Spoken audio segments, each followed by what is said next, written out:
अल्लाह रब्बुल इज़्ज़त इरशाद फरमाता है, ए ईमान वालो, तुम्हारे लिए हलाल नहीं कि तुम ज़बरदस्ती औरतों के वारिस बन जाओ।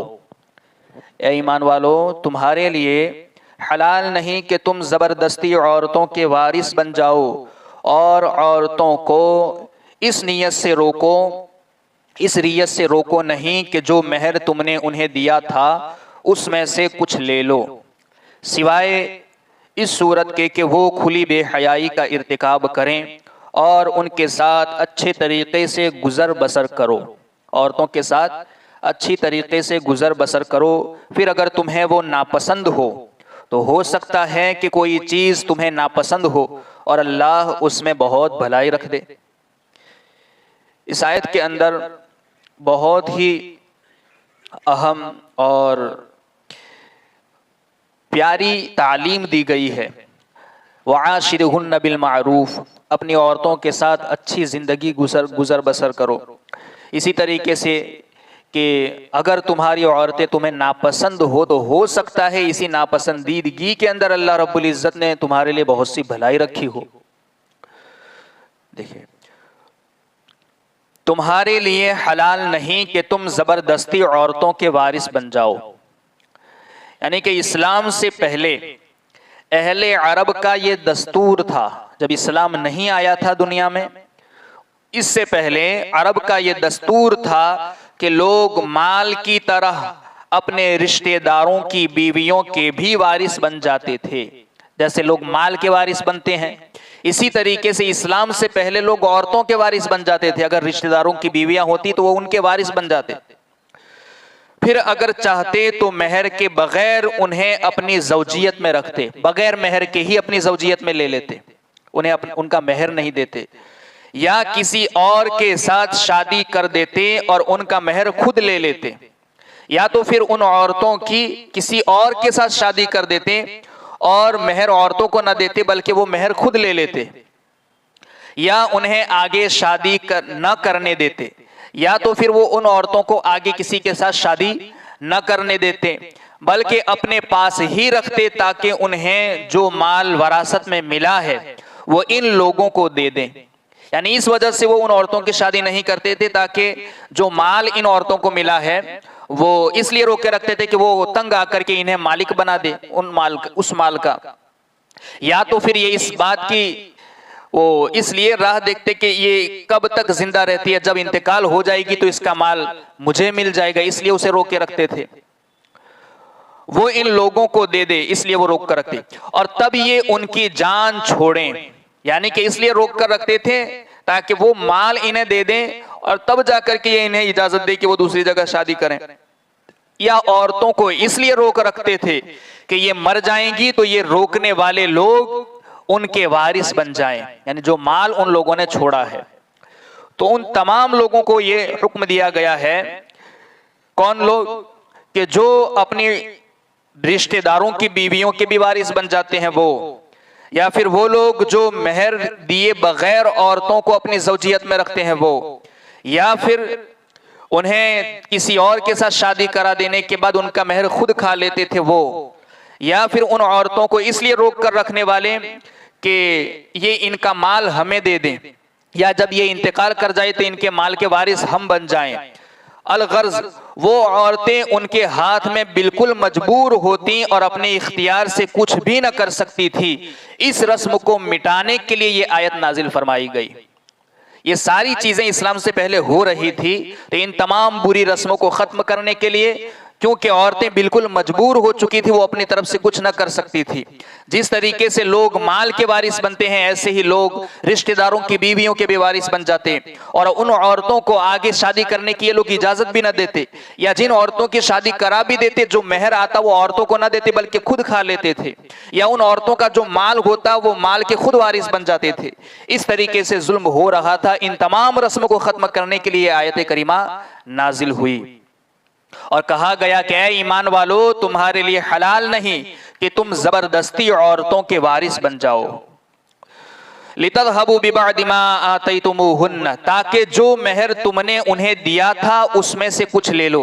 यानी ये जो कहा गया ना, औरतों को इस नियत से रोको नहीं कि जो महर तुमने उन्हें दिया था उसमें से कुछ ले लो, मेहर ले लेने के लिए तुम उन्हें रोको नहीं। हजरत अब्दुल्लाह इब्न अब्बास रदियल्लाहु ताला अन्हुमा ने फरमाया कि ये आयत उस शख्स के मुताल्लिक है जो अपनी बीवी से नफरत रखता हो और उसके साथ बदसलूकी इसलिए करता हो कि वो परेशान होकर मेहर वापस कर दे या मेहर माफ कर दे।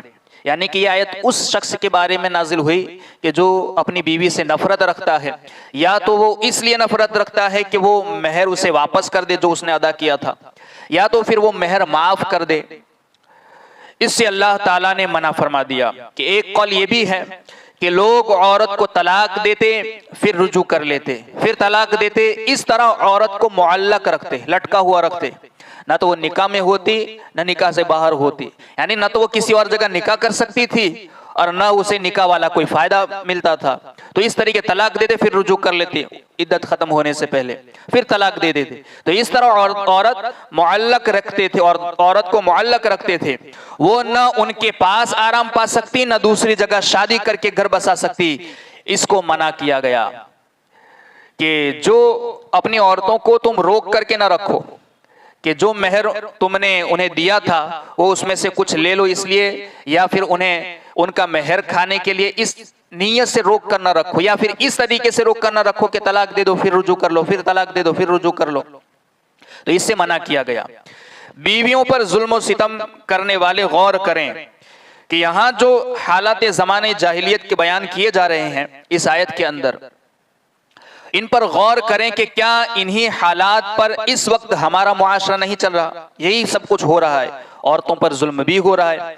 अगर नापसंद है तो हर चीज में कोई नुक्स निकाल कर, ऐब निकाल कर उस पर जुल्म और तशद्दुद किया जा रहा है, उसको झिड़का जा रहा है, उसे डांटा जा रहा है सबके सामने।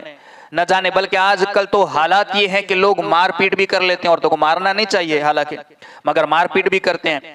तो अगर ये इन हालात जो जमाने जाहिलियत के बयान किए जा रहे हैं इन पर अगर गौर व फिक्र करें और फिर आज के मुआशरे को देखा जाए तो यही सब कुछ हो रहा है।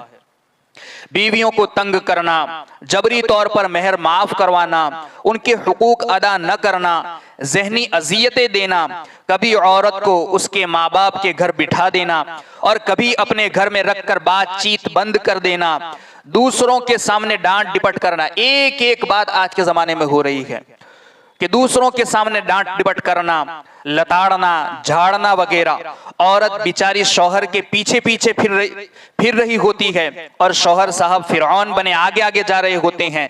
औरत के घर वालों से सराहतन या बीवी के जरिए नित नए मुतालबे किए जाते हैं। यानी या तो फिर औरत को मजबूर करके कि तू तेरे माँ बाप के घर से ये फुला चीज लेकर के आ, और अगर न भी आए तो सराहतन मांग लेते हैं कि हमें ये चाहिए। और अगर औरत न लाए तो नित नए कोई नया तरीका निकाल करके कोई कुछ मुतालबे किए जा रहे हैं। ये सारी चीजें हो रही हैं। आज तो हालात ये हैं कि शादी से पहले ही मुतालबे हो रहे हैं कि हमें ये चाहिए, तभी हम शादी करेंगे, तभी हम आपकी बेटी को ले जाएंगे, वरना अगर हमारे मुतालबे पूरे नहीं होंगे तो हम आपकी बेटी से निकाह नहीं करेंगे। सारी चीजें हो रही हैं। अलगर्ज जुल्म और सितम की वो कौन सी सूरत है जो हमारे घरों में नहीं पाई जा रही। सारी चीजें औरतों के साथ आज मुआशरे में हो रही है, सब कुछ हो रहा है। अल्लाह अज़्ज़ व जल करे कि कुरान की ये आयतें उन लोगों को समझ में आ जाएं और वो अपनी इस बुरी रविश से बाज आ जाएं। अल्लाह करे कि काश ये आयतें और ये तालीमात कुरान की उन्हें समझ में आ जाए और वो अपनी इस बुरी रविश से बाज आ जाए। नीज इन आयत की रोशनी में वो लोग भी कुछ गौर करें कि जो इस्लाम से शर्मिंदा से रहते हैं और धके छुपे अल्फाज में कहते हैं कि इस्लाम में औरतों पर बहुत सख्तियां है। ये कितनी प्यारी तालीम है कि ऐसी हर किस्म की बुरी रस्म से इस्लाम ने मना फरमा दिया है। छोटी सी छोटी चीज जो औरतों पर जुल्म की सूरत में की जा रही है, हर उस चीज से इस्लाम ने मना फरमा दिया। तो उन लोगों को भी गौर करना चाहिए जो दबे और नपे तुले लफ्जों में ये बावर कराना चाहते हैं कि आज इस्लाम औरतों पर जुल्म करता है, औरतों को आज़ादी नहीं देता या औरतों को बंद कमरे में बंद करना चाहता है। इस तरीके की बात करने वाला और औरतों के हुकूक अदा नहीं किया जाते इस्लाम के अंदर, तो इस्लाम पर ये जो इल्ज़ाम लगाते हैं उन्हें इन आयत पर गौर करना चाहिए और समझना चाहिए कि अगर इस्लाम ने औरतों को हुकूक नहीं दिए तो फिर कौन सा दुनिया के अंदर वो मजहब है जिसने औरतों के लिए हुकूक मुतय्यन किए हैं। ये इस्लाम ही है कि जिसने अगर औरत अगर माँ है तो कह दिया कि अल जन्नतु तहता अक़दामिल उम्महाती, कि माँ के कदमों नीचे जन्नत है। औरत अगर बीवी है तो इसी इस्लाम ने कहा कि वो हुन्ना लिबासुल लकुम व अंतुम लिबासुल लहुन्ना, वो तुम्हारा लिबास है, तुम उनका लिबास हो। बेटी है तो इज्जत करार दिया, बेटी की परवरिश पर जन्नत की बशारत दी गई, सारी चीजें, बहन है तो इज्जत दी गई। ये किसने औरतों को हुकूक दिया और औरतों के हक मुतय्यन के? ये इस्लाम ही है कि जिसने औरत को ये हक दिया है। अगर इस्लाम ने हक औरत को नहीं दिया तो फिर दुनिया में कौन सा मजहब है जिसने औरत को हक दिया हो? आज जो औरतों की आजादी की बात कर रहे हैं, एक जमाना वो था जिस वक्त औरत के लिए उन्होंने अपनी अदालतों से ये फैसले कर दिए थे कि औरत सिर्फ इस्तेमाल की एक चीज है, इसके अलावा इसकी कोई शरई हैसियत नहीं।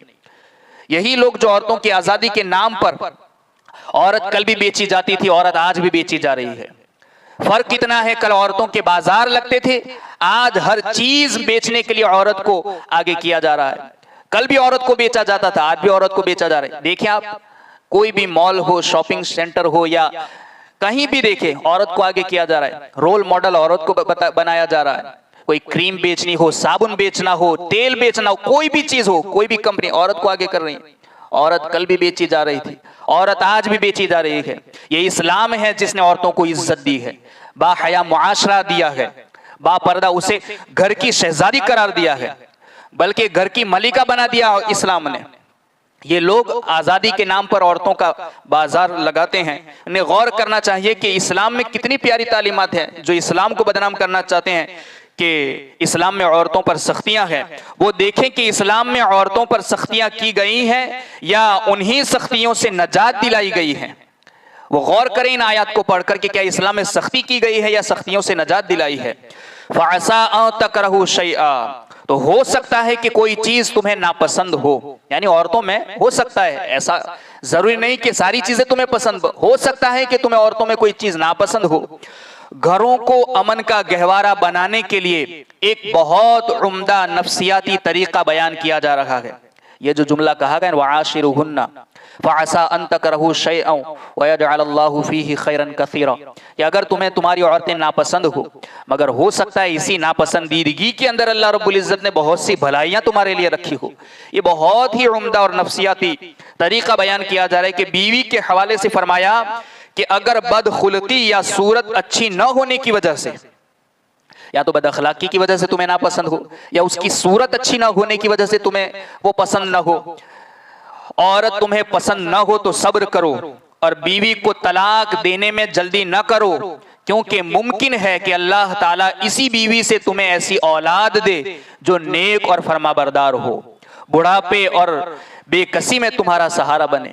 हो सकता है इसी औरत के जरिए अल्लाह रब्बुल इज़्ज़त ने तुम्हें ऐसी नेक औलाद देनी हो, तो इसी नापसंदीदगी के अंदर अल्लाह रब्बुल इज़्ज़त ने तुम्हारी बहुत सी भलाइयां रखी हो, तो अल्लाह के फैसलों पर राजी रहना चाहिए और तलाक देने में और बीवी पर जुल्म करने में जल्दी नहीं करनी चाहिए। यह तरीका सिर्फ मियाँ बीवी के ताल्लुकात में नहीं बल्कि जिंदगी के हजारों मामलात में काम आता है। इस तरीके को मुस्बत ज़हनी सोच कहते हैं, यानी अगर किसी काम या चीज में खराबी की कोई सूरत पाई जा रही है तो उसके अच्छे पहलुओं पर भी गौर कर लो। हो सकता है कि एक इंसान को बीवी में कुछ ऐसी चीजें हो जो नापसंद हो, मगर उन नापसंद चीजों को देखकर फैसला ना करो। इसके अंदर बहुत सी अल्लाह रब्बुल इज़्ज़त ने ऐसी खूबियां भी रखी होगी, तो जो खूबियां हैं उन मुस्बत पहलुओं पर गौर करो। हो सकता है अच्छे पहलू ज्यादा हो या अच्छे पहलू ज्यादा फायदेमंद हो। मसलन किसी की भी बीवी बदसूरत है लेकिन उसी से आदमी को नेक औलाद हासिल है। अगरचे बीवी बदसूरत है मगर उसी बीवी से अल्लाह रब्बुल इज़्ज़त ने उसे ऐसी नेक औलाद दी है जो उसकी बहुत फरमाबरदार है, जो उसके बुढ़ापे का सहारा है, बेकसी का सहारा है। यहां अगर बदसूरती को गवारा कर ले तो उसकी जिंदगी अमन से गुजरेगी, लेकिन अगर तलाक दे दे तो नतीजा ये निकलेगा कि बीवी तो छूट ही जाएगी लेकिन उसके साथ बच्चे भी छूट जाएंगे, जो नेक औलाद थी वो भी चली जाएगी, और सारी जिंदगी ऐसी तलखियों, जहनी अजियतों, औलाद के हुसूल की जंग और हुकूक की लड़ाई में गुजरेगी। 14 तबक रोशन हो जाएंगे। और ऐसा देखा भी है कि पहले जिंदगी बड़ी खुशगवार गुजर रही थी, मगर कुछ ऐसे पहलुओं की वजह से मियाँ बीवी में झगड़े हुए, औलाद भी थी, नेक औलाद थी, मगर उन झगड़ों की वजह से जो कुछ पहलुओं की वजह से थे, फिर तलाक वाक़ हो गई।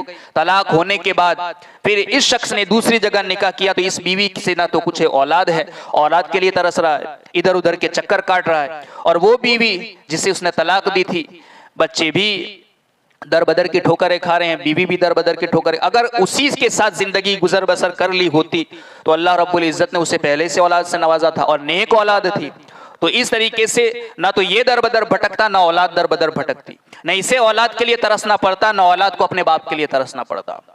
तो कुछ ऐसे पहलू हो सकता है, भाई इंसान है कि हर चीज इंसान को उसमें अच्छी नजर आए, ऐसा नहीं है। कुछ पहलू ऐसे भी हो जो नापसंद हो, मगर उसे नजरअंदाज करना चाहिए। यही इस्लाम की तालीमात है। अगर सही तरीके पर यही तालीमात अगर हम अपने घरों में नाफिज कर लें, तो ये जो कुछ आज तलाकों का बाजार गर्म हो रहा है, वो गर्म होने से बच जाए। कई घर हमारे बच सकते हैं अगर कुरान की तालीमात पर अमल करके हम अपनी जिंदगी गुजारे तो। कितनी प्यारी था। अगर बदसूरती को गवारा कर ले तो उसकी जिंदगी अमन से गुजरेगी, लेकिन अगर तलाक दे दे तो नतीजा ये निकलेगा कि बीवी तो छूट ही जाएगी, लेकिन उसके साथ बच्चे भी छूट जाएंगे, और सारी जिंदगी ऐसी तलखियों, जहनी अजियतों, औलाद के हुसूल की जंग, हुकूक की लड़ाई में गुजरेगी, और 14 तबक रोशन हो जाएंगे। यूं ही किसी आदमी को इदारे में रखा हुआ है, ये मिसाल दे रहे कि किसी आदमी को इदारे में रखा हुआ है जो किसी वजह से नापसंद है, यानी कि एक इंसान है, किसी एक शोबे में उसको रखा हुआ है कामकाज के लिए, मगर उसकी कोई एक ऐसी चीज है जो लोगों को नापसंद है, मगर बहुत से ऐसे पहलू उसमें ऐसे भी मौजूद हैं जिसकी वजह से निजाम सारा सब कुछ अच्छा चल रहा है। देखें, किसी आदमी को इदारे में रखा हुआ है जो किसी वजह से नापसंद है, लेकिन उसी की वजह से निजाम बहुत उम्दा चल रहा है। अब उस आदमी को रखना अगरचे पसंद नहीं, लेकिन सिर्फ नापसंदीदगी की वजह से उसे निकाल देना पूरे निजाम को तबाह कर देगा। सिर्फ एक नापसंद की वजह से पूरा निजाम दरहम बरहम हो जाएगा। तो ऐसी जगह फवाइद पर नजर रखते हुए उसे बर्दाश्त कर लेना ही बेहतर है। जब फायदे ज्यादा हो, नफा ज्यादा हो, तो एक चीज को नजरअंदाज करके बर्दाश्त कर लेना और फायदे हासिल करना ही बेहतर है। ये दो मिसालें अर्ज की हैं, इनको सामने रखते हुए जिंदगी के बहुत से मामलात को हल किया जा सकता है। सिर्फ मुस्बत ज़हनी सोच पैदा करने की ज़रूरत है, हमारी ज़िंदगी की बहुत सी तलखियाँ खुद ब खुद ख़त्म हो जाएंगी। इसी मुस्बत ज़हनी सोच का एक पहलू ये होता है कि आदमी परेशानियों की बजाय नेमतों को सामने रखे। यानी आदमी अगर एक तकलीफ में है तो उसी वक्त में वो लाखों नेमतों और सैकड़ों कामयाबियों में भी तो होता है। एक किस्म की अगर तकलीफ है तो उस एक तकलीफ को ना देखें, उसके अलावा बहुत सी अल्लाह रब्बुल इज़्ज़त ने ऐसी नेमतें भी दी हैं, उन नेमतों पर गौर करें। कभी कभी ऐसा भी होता है, सिर्फ इस पहलू से इस आयत को और इस तालीमात को ना देखें, कभी कभी ये भी होता है कि इंसान के ऊपर कोई माली आजमाइश आ जाती है और उस माली आजमाइश की वजह से कभी उसकी ज़बान से नाशुक्री वाले कलिमात निकल जाते हैं, बल्कि कभी कभी तो ऐसे जुमले भी निकल जाते हैं कि जिसकी वजह से इस्लाम से वो खारिज हो जाता है कि पता नहीं अल्लाह रब्बुल इज़्ज़त मेरे साथ, यानी मैं बोलना नहीं चाहता, कभी कभी ऐसे अल्फाज निकल जाते हैं, हम नमाज क्यों पढ़े जबकि हमारी घरों से परेशानियां नहीं जाती, अल्लाह रब्बुल इज़्ज़त मुतवज्जे नहीं है, इस तरीके के अल्फाज माज़अल्लाहि रब्बिल आलमीन इंसान की ज़बान से निकल जाते हैं, ये माली आजमाइश की वजह से। हालांकि वो गौर नहीं करता कि अल्लाह रब्बुल इज़्ज़त ने उसे कैसी कैसी नेमतों से नवाजा है। आंखें उसके पास है, कान उसके पास है, जबान उसके पास है, सारे आज़ा उसके सही सलामत हैं। उसे पता नहीं कि ये कितनी कीमती नेमतें अल्लाह रब्बुल इज़्ज़त ने उसे दे रखी है। आंख कितनी बड़ी नेमत है, उसे जाकर के पूछो जिसके पास आंख नहीं है। कान कितनी बड़ी अल्लाह की नेमत है, ये उसे जाकर के पूछो कि जिनके पास सुनने की कुव्वत नहीं है, जिन्हें कुछ सुनने के लिए मशीन वगैरह का सहारा लेना पड़ता है। जबान अल्लाह की कितनी बड़ी नेमत है, वो उसे जाकर के पूछो जो बोलने की सलाहियत नहीं रखता। जिनके आज़ा सलामत हैं, ये कितनी बड़ी नेमत है, वो उन्हें जाकर के पूछो जो आज बिस्तर में किसी मर्ज में मुब्तला है। तो इसे गनीमत जाने कि अल्लाह रब्बुल इज़्ज़त ने अगर एक किस्म की तकलीफ दी है तो हजारों किस्म की नेमतों से तुम्हें नवाजा है। तो मुस्बत पहलुओं पर गौर करें, कभी एक किस्म की तकलीफ को देखकर नाशुक्री वाले अल्फाज अपनी जबान से न निकालें। अगर आदमी परेशानियों की बजाय नेमतों को सामने रखें, यानी कि अगर एक तकलीफ में है तो उसी वक्त में वो लाखों नेमतों और सैकड़ों कामयाबियों में भी तो होता है। तो क्या जरूरत है कि परेशानी और नाकामी की याद तो अपना वजीफा बना ले? यानी कि क्या इस बात की जरूरत है कि वो परेशानी को और नाकामी की याद को अपना वजीफा बना ले और खुशी और कामयाबी को भूले से भी न सोचे?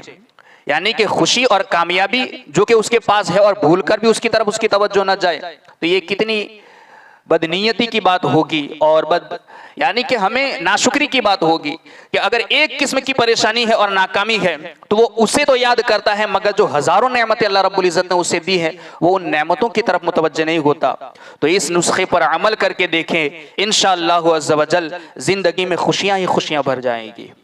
ये कितनी प्यारी तालीमात है कि मुस्बत ज़हनी सोच, सिर्फ मुस्बत सोच अपने जहन में पैदा करे तो इस मुस्बत सोच से बहुत से घर टूटने से बच जाएंगे और बहुत से ऐसे लोग नाशुक्री के अल्फाज अपनी ज़बान से निकालने से बच जाएंगे।